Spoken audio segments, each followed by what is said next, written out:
Temos estado a ver nestes vídeos anteriores mecanismos que nos permitem, através do MVC ou do Model View Controller, apresentar a informação registada na base de dados e vimos inclusive no vídeo anterior como inserir registros na base de dados.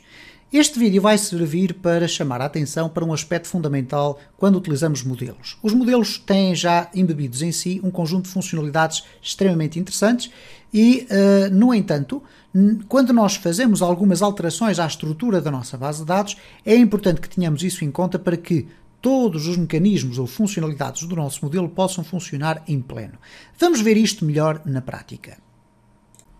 Nos vídeos anteriores desta série temos estado a ver então como ler e até como gravar informação na base de dados. No entanto, eu queria chamar a atenção aqui para um aspecto muito interessante relacionado com a utilização de modelos e que pode às vezes criar algum conflito quando estiverem a ler a documentação e não perceberem porque é que aparecem determinados erros. Eu vou chamar a atenção aqui para um muito específico. Quando nós vimos no vídeo anterior, então, se clicarmos aqui ou colocarmos notícias, o que acontece então é que é executado dentro do nosso controller, que está aqui dentro, é executado aqui o método, neste caso, o método index, penso eu. Ok, cá está, ok. Em que ele vai buscar todas as notícias e depois as apresenta inclusive numa view, que é esta view que nós aqui temos, é onde temos também aqui esta hiperligação que nos permite abrir aqui a route create para colocarmos aqui nos formulários e depois gravar. Ora, o que acontece é o seguinte, vamos aqui, no entanto, colocar notícias /1 e, por definição, isto significa o quê? Que eu estou a tentar listar ou apresentar a notícia cujo ID é igual a 1. E se eu pressionar aqui o return, eu vou ter aqui ID igual a 1. Ora, onde é que está este método?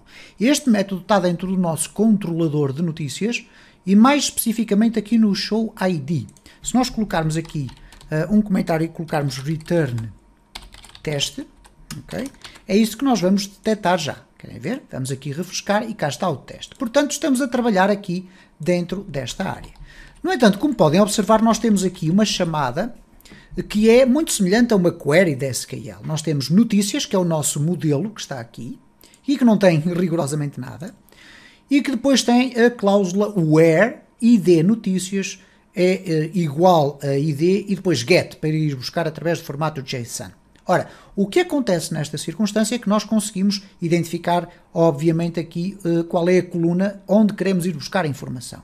Mas se nós queremos ir buscar um registro através do seu ID, não temos que utilizar esta expressão. Existe uma forma muito mais simples de o fazer. Eu vou aqui colocar comentário e vamos fazer da seguinte forma. Return, notícias, find ID. Ora, o que é que isto significa dizer então? Que nós estamos a pedir ao nosso modelo para ir encontrar o registro cujo ID seja igual ao valor que eu passar aqui. E neste caso não é por ter aqui ID, se eu tivesse aqui IDN, ok, obviamente iria ter que colocar aqui IDN. Portanto, estamos aqui a referir-nos então a ir buscar aquela coluna do ID. No entanto, esta circunstância aqui, ou este método que iria devolver um registro igual a esta declaração que aqui está, não o vai fazer neste momento e vai nos apresentar um erro. E eu já vou explicar porquê. Vamos aqui refrescar e vamos ter aqui um erro. Ora, o erro diz que a coluna não foi encontrada. Bom, mas eu não coloquei aqui nenhuma coluna. Aqui, de facto, tinha a coluna ID notícias, mas aqui não tenho nenhuma coluna. Mas se eu continuar a ler aqui qual é o erro, ele diz que não foi identificada a coluna notícias.id.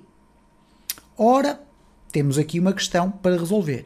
Ele diz que executa a query select asterisco from notícias where notícias.id é igual a 1.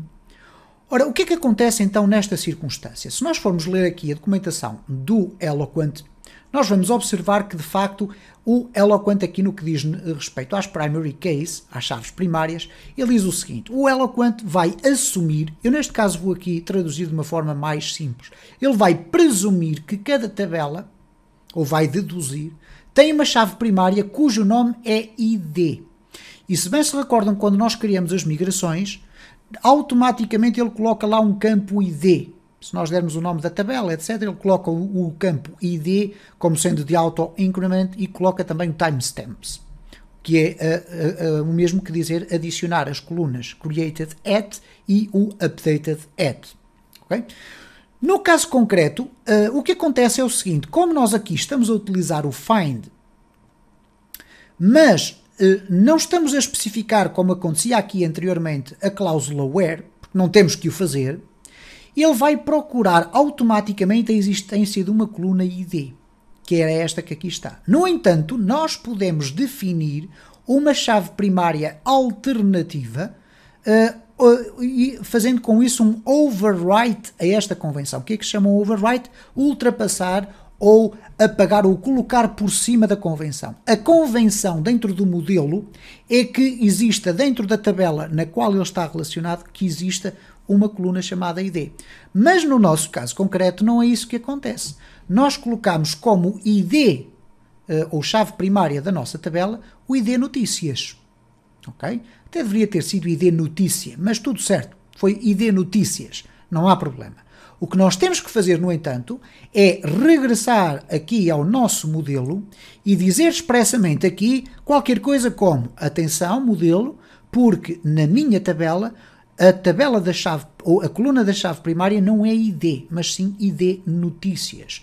Ora, como é que nós fazemos esse procedimento? Muito fácil. Vamos escrever aqui protected. Vamos escrever depois o nome da nossa variável, que tem que ser obrigatoriamente escrito da seguinte forma: primary key, ok? Com a primeira letra minúscula e a segunda letra maiúscula, aqui no que diz respeito aos nomes, é igual, e agora vamos definir aqui ID notícias. Ok? Desta forma estamos a fazer um override, estamos a dizer ao nosso modelo que ignore a sua definição convencional, que é ter uma coluna chamada ID, para passar a identificar como sendo chave primária o ID notícias. Este mecanismo que nós estamos a criar aqui pode ser utilizado para um inúmero conjunto de variado de circunstâncias, mas aqui só nos interessa neste momento dar este exemplo, até porque depois a documentação do Eloquent está muito bem escrita relativamente a isso. Vamos verificar agora se o nosso sistema já vai funcionar, e como podem observar, já funciona. Perguntar-me-ão, bem, mas qual é a vantagem de ter isto feito desta forma? Bom, nós não temos qualquer problema em ter um ou outro mecanismo a funcionar. No entanto, nos mecanismos de inter-relação do modelo com a nossa aplicação, esta seria a forma mais correta. Nós podemos utilizar esta, mas esta aqui seria a mais correta. Mas verifiquemos agora então. Nós, se executarmos aqui, vamos ter exatamente a mesma informação, porque é ID notícias, mas se executarmos esta que aqui está, vamos ter a informação também exatamente da mesma forma. Isto é importante porquê? Porque nos próximos vídeos, ou em alguns dos próximos vídeos, eu vou mostrar como editar e como atualizar e apagar informação. E o mecanismo passa primeiro por ir buscar os registros, ou ir encontrá-los, e depois ir editá-los ou ir eliminá-los. Okay? E isso é muito importante. Faço também já esta referência, uma vez que este vídeo vai ser mais curto do que aquilo que é habitual, que nos próximos vídeos eu vou aqui fazer uma espécie de um parênteses no meio desta abordagem ao Eloquent e às bases de dados. Para quê? Para começarmos a ter aqui as coisas um bocadinho mais bonitas. E, portanto, eu vou mostrar como é que nós podemos, de forma muito simples, inserir Bootstrap dentro da nossa aplicação, criando aqui os nossos layouts, etc., para passarmos a ter uns formulários mais interessantes. Mas fica então aqui esta informação que eu penso ser extremamente útil e que não traz qualquer espécie de acréscimo de funcionamento na nossa plataforma ou de peso, que é o simples facto de nós podermos então alterar esses mecanismos e poder passar a utilizar o modelo de uma forma extremamente mais intuitiva. Se gostou deste vídeo, deixe o seu like. Deixe o seu comentário ou sugestão, que serão sempre objeto de resposta. Se entende que o conteúdo do canal é interessante, partilhe nas redes sociais para que o canal possa crescer.